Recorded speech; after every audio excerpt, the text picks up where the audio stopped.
think joking about something like this is funny? Shen Qingqiu asked. I'm talking about a guaranteed fix.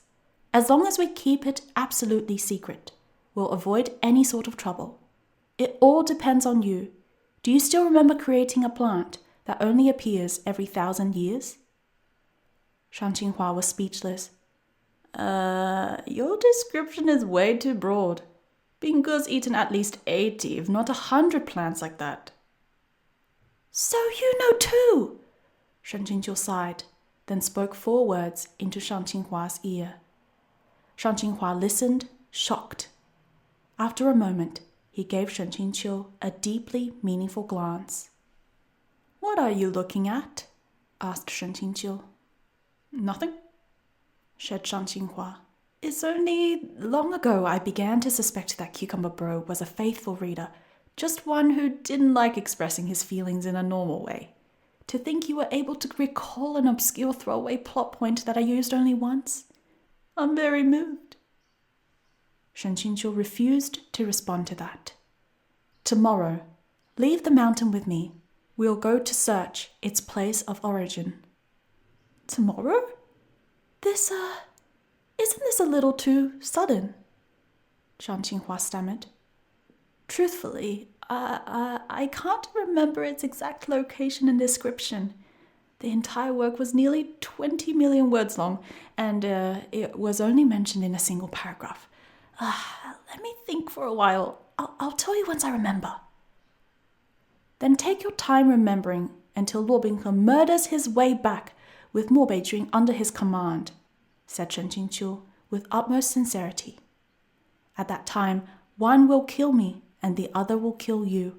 I'm sure it won't be too late then either.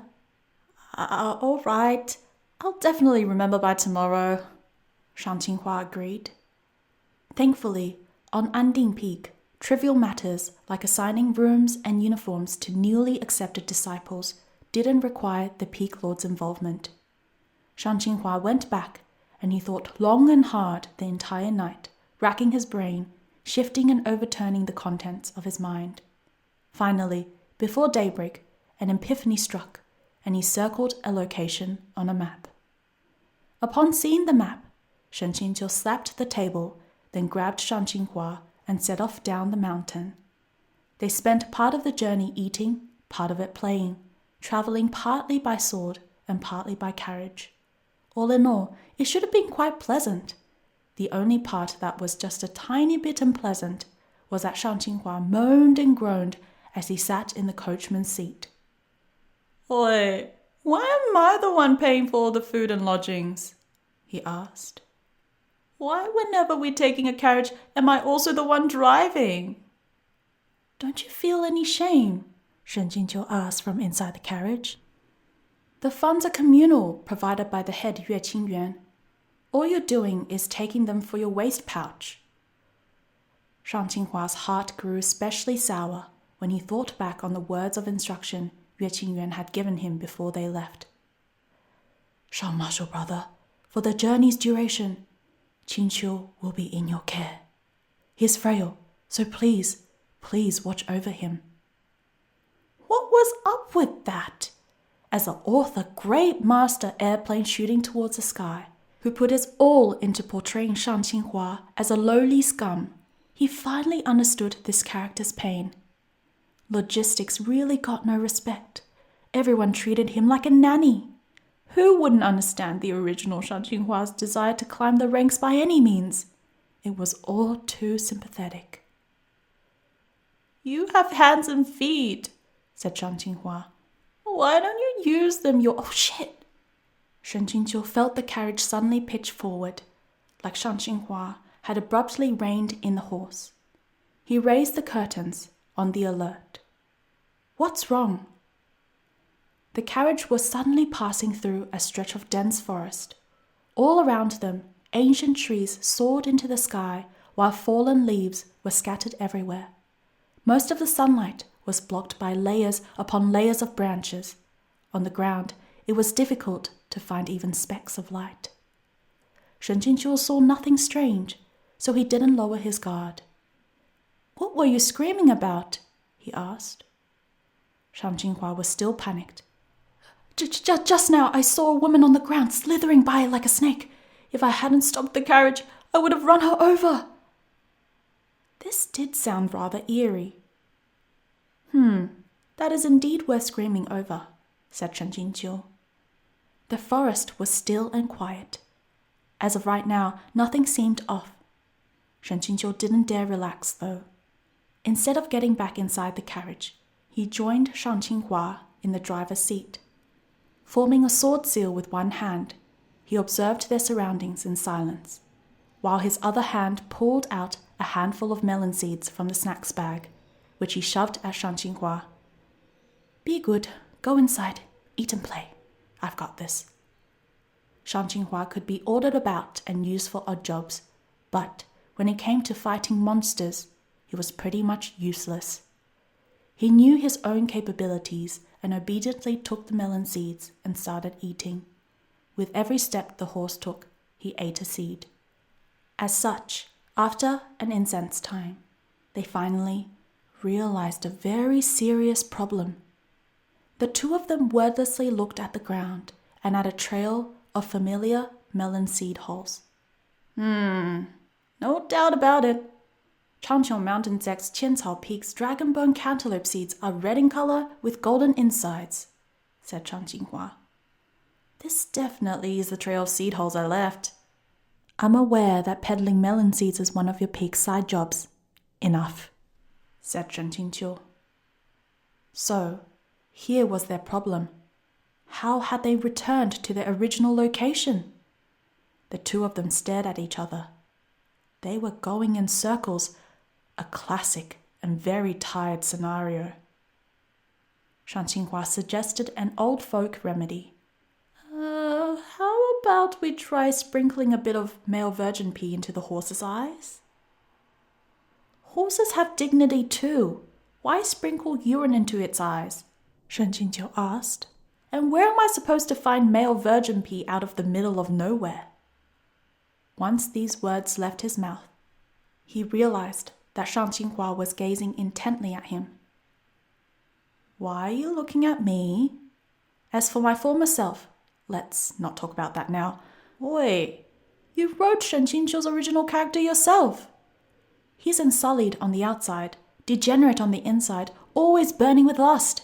He had an affair in his youth and sought prostitutes as an adult. You think I'm still a virgin? Hey, don't point at yourself. Shang Qinghua was written in the same way. Shen Qingqiu frowned, thinking carefully, then slapped his thigh. He turned and entered the carriage, but he abruptly heard Shang Qinghua howl again from the outside.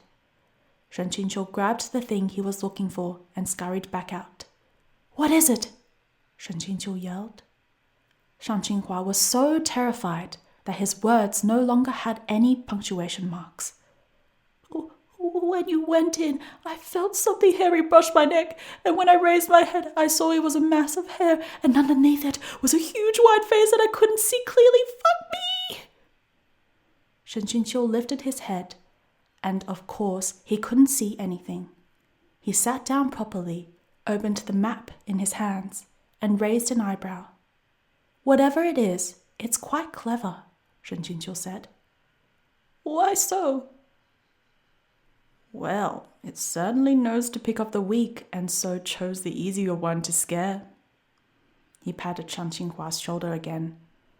No matter how terrifying the creature is, you wrote it yourself. Why are you so scared? I don't remember writing. Shang Qinghua trailed off. Cucumber Bro, are you looking at the map? Take a good look. This is a map of the mainland, the entire mainland. Bailu Forest may be marked, but it's only the size of a dot. Look for yourself. Shen Qingqiu pointed at the lower portion of the map. Changqiu Mountain and Zhaohua Monastery were in the east. Tianyi Temple was in the center, and in the south was a territory belonged to Huanhua Palace. The dot representing Bailu Forest just happened to fall on the border of Huanhua Palace, which had been outlined in diluted ink. Shang Qinghua suddenly understood. Bailu Forest was allocated to Huanhua Palace and its sphere of influence. So, right now, we aren't walking around in circles, we just entered their protective array, right? To prevent random passerby from intruding and stirring up trouble, all the large sects had their own security spells. Take, for example, Changjiang Mountain's Heaven Ascending Stairs.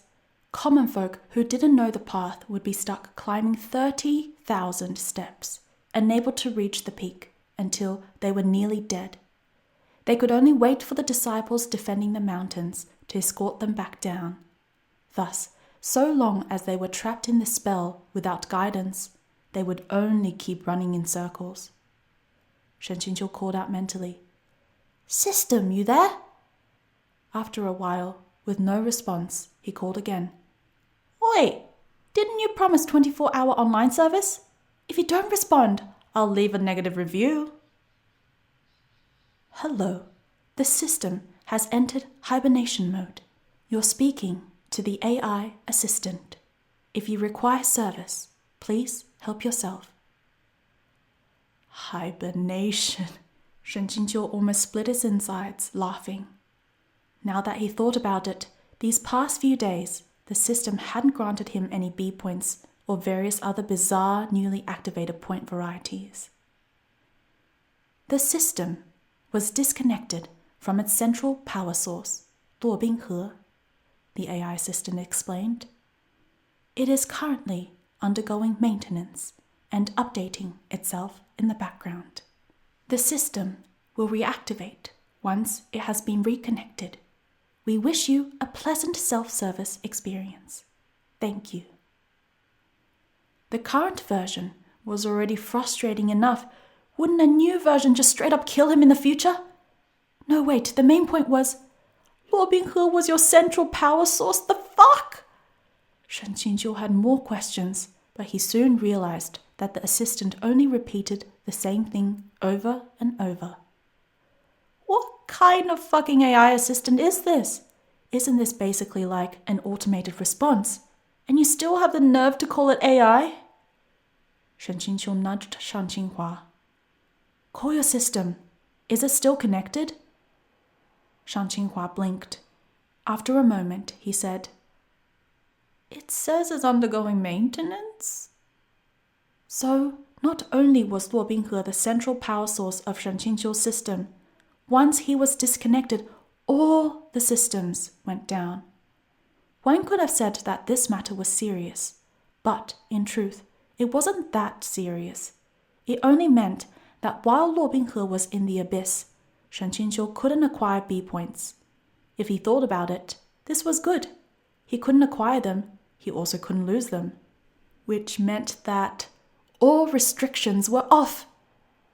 Shen Qingqiu was still consoling himself when he suddenly sensed the shrubbery by the side of the road rustling and moving. He snapped his fingers. "Come out!" he yelled. At his waist, Shouya's sword left its sheath, controlled by the orders from Shen Qingqiu's sword seals, flipping, stabbing, and slashing. The creature hidden in the shrubbery seemed to swim like a fish, more slippery than a loach, evading all his stabs. Suddenly, a blinding ray of light flashed before Shen Qingqiu's eyes. The creature let out a shrill whine and leapt backward several meters. The shrubbery had been slashed into shambles and was no longer capable of hiding anything. But that thing had long since escaped. There were no further movements. He hadn't used any flashy techniques just now, right? Presumably, he'd just momentarily reflected a ray of sunlight. "Is it afraid of light?" Shang Qinghua asked, bringing his head close to Shen Qingqiu's. "Damn, it really is a female ghost. But I didn't write about one. I absolutely didn't write about one." The two of them were about to discuss this when they heard the subtle sound of footsteps. This person's footwork was excellent. If Shen Qingqiu and Shang Qinghua had been of any shallower cultivation, they definitely wouldn't have noticed them approaching. From the depths of the woods emerged a youth dressed in white. That youth held his sword unsheathed, his expression alert. On seeing his visitors, his face grew astonished, and he quickly sheathed his sword to greet them. This junior sensed some unusual fluctuations around the barrier, and henceforth hurried over, not knowing Immortal Shen and Shang were here. Please excuse us for not coming to receive you. Shen Qingqiu saw that he was quite handsome, but that he looked a little unfamiliar. This young hero is, he asked politely. The youth almost fell over. There's a limit to how little dignity you can leave others, Shang Qinghua whispered in his ear. That's Gong Yixiao. Gong Yixiao was a little depressed. Though he had been number 1 before Luo Binghe kicked him off the place on the golden tablet, no matter what, he was still number 2. His achievements were remarkable, and he had been the favorite for first place, so he had greeted each sect's high-ranking members alongside the old palace master. Therefore, Shen Qingqiu's failure to recognize him came as a surprise. As expected, one's heroism is evident even in youth, Shen Qingqiu said, offering praise. I don't dare presume, Gong Yixiao demurred. Still, for 2 peak lords to enter Huanhua Palace's territory unannounced, why didn't you inform us beforehand? We've neglected our seniors. Our hearts are burdened. He was truly treating Bailu Forest as his sect's territory. As a favored disciple on the Huanhua Palace payroll, he had an obligation to ascertain the intentions of 2 visiting peak lords from Changqiong Mountain sect. So why were they skulking around the border of his sect's sphere of influence? We have no intention of visiting Huanhua Palace and are only dealing with a small matter within Bailu Forest, Shen Qingqiu said. By informing Gong Yixiao that they had come for business, but neglecting to say what business it was, he clearly indicated that he was unwilling to discuss it. In general, Gong Yixiao would be expected not to ask further questions. After all, a junior interrogating his seniors about their activities would be improper.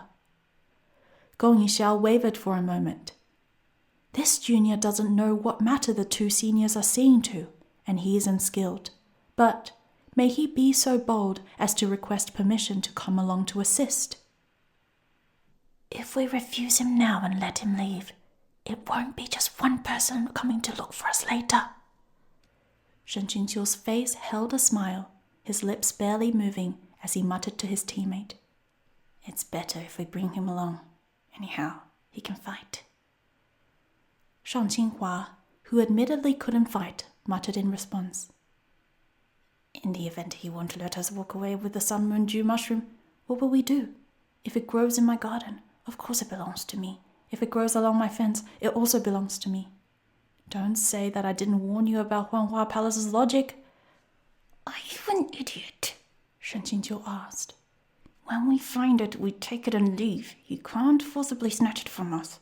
If he goes back and tells his teacher, that's a problem for future us. We'll be long gone by then. Like we'd wait for them to catch up to us. Shen Qingqiu muttered back. What if our sects become hostile towards each other? Your life or diplomatic relations? Choose one. Shang Qinghua didn't hesitate in the slightest. Let's bring him then. Shen Qingqiu raised his head and decisively said to Gong Yixiao, Let's go. And so the hard work of driving was handed to the junior. Senior Shen, there's something Junior doesn't understand, Gong Yixiao said curiously as he maneuvered the reins. Please speak, said Shen Qingqiu. With Senior's level of cultivation, he would need only a moment to break our sect's protective array, and he could do it without anyone knowing any better. Why did you emit such a large spiritual fluctuation? That fluctuation wasn't my attempt to break the spell, said Shen Qingqiu. It occurred while I fought a mysterious demonic creature. A mysterious demonic creature? Gong Yixiao repeated curiously. In truth, it was hard to tell if it was demonic, but it had an evil appearance unlike that of normal creatures from our realm. Gong Yixiao frowned. There are human settlements within 5-kilometer radius of Bailu Forest, but we've never heard word of any demonic attacks. Even fierce beasts are uncommon. Then what exactly was that? Shen Qingqiu muttered to himself. It had loose hair draped all over its head, an oddly flexible skeleton, and a bloated face like that of a starved, drowned corpse. No matter what it is, it's for the best if it doesn't appear again, Gong Yixiao said. If it does, the 2 seniors need not to trouble themselves and can leave it to this junior. The respect within those words wasn't a pretense, though Gong Yixiao's understanding of his senior who carried the Xiuya sword was limited, and they'd only met once or twice from afar during the last Immortal Alliance conference. Shen Qingqiu's personal disciple had surpassed Gong Yixiao to secure the top rank. That same disciple had also saved quite a few of Huanhua Palace's disciples, and therefore Gong Yixiao felt no lack of reverence for him. Shen Qingqiu took in the proper bearing, which lacked not the slightest bit of appropriate humility. Moreover, Gong Yixiao's appearance was of the same type as Luo Binghe's, gentle and emotional, a handsome youth with a smile in his eyes. It was horribly difficult not to be reminded of Luo Binghe, his unblackened, lovable disciple. It was also horribly difficult not to come away with a favorable impression of the boy. Of course, Shen Qingqiu didn't notice that these kind of feelings could be described with one sentence. Love the house and its crow. He only lamented, Luo Binghe, Luo Binghe, this day and age running east and west, it's all because I'm afraid of you, Luo Binghe.